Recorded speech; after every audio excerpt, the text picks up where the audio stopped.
यदि भगवान है तो कोई गरीब क्यों है, कोई भूखा क्यों है, कोई परेशान क्यों है, कोई रोता क्यों है? यदि भगवान है तो कोई भूखा क्यों है? अच्छा ये बताओ, भगवान ने ही तो तुम्हें ये स्वस्थ शरीर दिया है और पांव दिए हैं, हाथ दिए हैं, बना दिया ना तुम्हें कमा के खाने लायक। अब तुम कमा के खाने लायक हो फिर भी भूखों मरो तो इसमें भगवान का दोष है कि तुम्हारी अकर्मण्यता है। अरे तुम काम करते तो भूखों काहे मरते? बोलो, हर जगह भगवान दोषी है क्या? भगवान थोड़ी किसी को भूखा मार रहे हैं। भगवान ने तो कमा के खाने की आपको ताकत दे रखी है। पांव दिए हैं, हाथ दिए हैं। टाटा, बिड़ला, अडानी, अंबानी, अंबानी के पास भी दो ही हाथ हैं, आपके पास भी दो हाथ हैं। उसके पास भी इतना बड़ा दिमाग है, आपके पास भी उतना ही बड़ा दिमाग है। उसकी भी किडनी उतनी है जितनी आपकी है। उसके शरीर में भी लगभग उतना खून है जितना आपके में है। क्या ज्यादा दिया ईश्वर ने? उसने मेहनत की, उसने दिमाग लगाया, तो आज उसके पास सबसे ज्यादा पैसा है। तो ईश्वर ने तो आप सबको सब कुछ दे रखा है। आप अपने मन का, इंद्रियों का, अपने बुद्धि का सदुपयोग करो तो कोई गरीब नहीं होगा। कमाओ ना। किसने हाथ पकड़ा है? अंबानी तो नहीं कहते कि मैं गरीब हूं, मेरे पास खाने को नहीं है। वो मेहनत करते हैं, आप करो ना मेहनत। और भगवान को गालियां देने से क्या होगा? भगवान को कोसने से क्या होगा? अरे भगवान होते तो कोई गरीब क्यों होता? अरे भगवान है, सब तो दिया है तुम्हें। देखने को आंख दी, सुनने को कान दिया, चलने को पांव दिया। ये कोई तुम्हारे बाप ने थोड़ी दिया है। क्यों?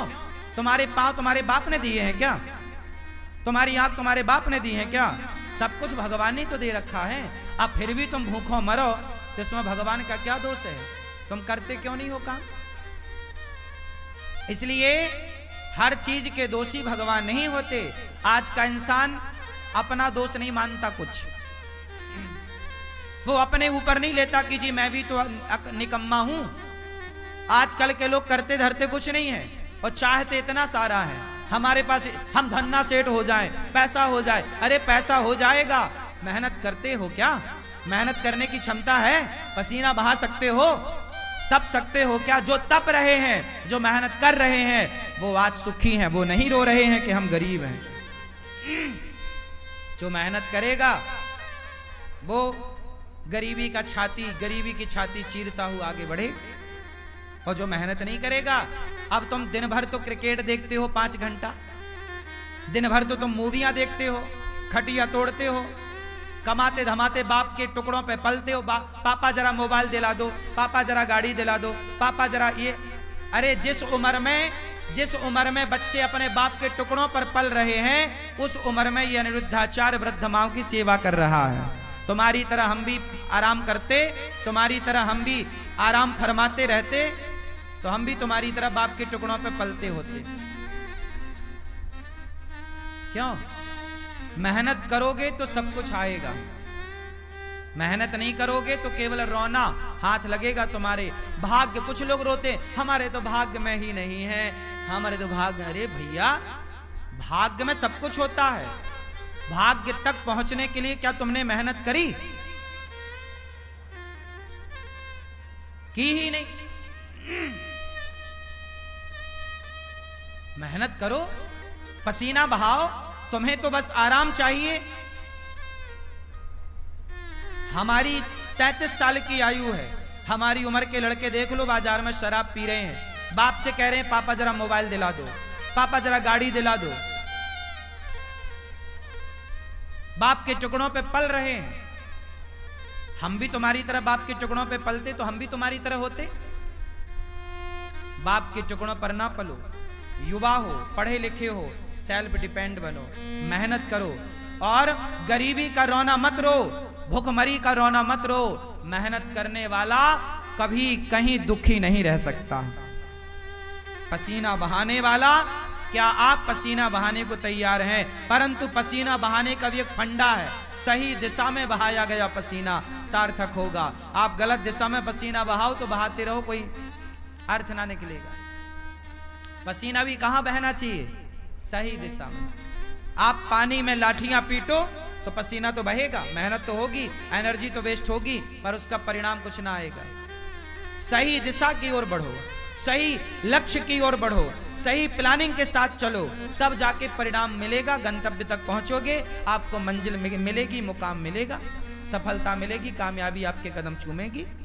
वरना रोते रहो फिर गरीबी के नाम पे, भगवान के नाम पे और भाग्य के नाम पे। ना तो मैं भगवान के नाम पे रोता, ना तो मैं गरीबी के नाम पे रोता, ना तो मैं भाग्य के नाम पे रोता। मैं रोता नहीं हूं भाग्य और गरीबी और भगवान के नाम पर, मन लगा के मेहनत करता हूं सवेरे से लेके शाम तक। मैं यदि अब आप सुनना, मैं कई बार 3 बजे रात को सोता हूं, काम करने जाता हूं, कई बार मुझे बाहर जाना पड़ता है किसी कार्यक्रम के लिए, कार्य के लिए, मैं रात के 3 बजे आता हूं। कई बार मैं सवेरे 4 बजे आया, 4 बजे जब मैं आया तो मैं रात भर का थका हूं ना, मैं चाहता तो सो जाता, पर मैं सोया नहीं। मैं 4 बजे आया, आते ही मैं सबसे पहले नहाया और नित्य कर्म की तरह अपना काम किया और सवेरे के कामों में लग गया। नित्य की तरह मैं अपना सवेरे के काम जस की तस काम शुरू कर दिया। मैंने उस दिन का सोना टाल दिया, अगले दिन सोऊंगा। क्या आप तैयार हैं इतनी मेहनत करने को, नींद को कुर्बान करने को तैयार हैं? आजकल के लोग जरा काम करते हैं थक जाते हैं। आजकल के लड़के बिस्तर पे 10 बजे सो के उठते हैं, माँ मम्मी ओ बिस्किट दे दो, जरा कहाँ रखी है, जरा चाय दे दो। ये नालायक, तुम्हें बिस्तर में बिस्किट चाय चाहिए, 10 बजे सो के उठते हो। लक्ष्मी तुम्हारे पास क्या करेंगी? लक्ष्मी माता वहां नहीं होती जहां आलस्य होता है। याद रखिएगा, लक्ष्मी हमेशा उनके साथ होती है जो मेहनत करना जानते हैं। मेहनत करने वाले के साथ लक्ष्मी होती है, आलसी के पास कभी लक्ष्मी नहीं होती। आलसी के पास कभी भी लक्ष्मी नहीं होती। मेहनत करो, पसीना बहाओ, कामयाबी के पीछे मत भागो, कामयाबी तुम्हारे पीछे भागेगी। तुम्हारी मेहनत तुम्हारी तस्वीर तकदीर दोनों बदलेगी। मेहनत कौन है? लता जी इतना बढ़िया गाती थी, बताओ लता जी जैसा कौन दूसरा आया? क्योंकि लता जी जैसी मेहनत किसने की, उनके जैसा रियाज किसने किया? हर चीज को मेहनत चाहिए, हर काम को मेहनत चाहिए। बिजनेस करना है तो व्यापार किससे चलेगा? व्यवहार से चलेगा, प्लान से चलेगा, दिमाग से चलेगा। है नहीं दिमाग, प्लानिंग है नहीं, तो कैसे चलेगा? मेहनत करना नहीं है। आज के लड़के 9 बजे सो के उठते हैं, जबकि तुम्हारा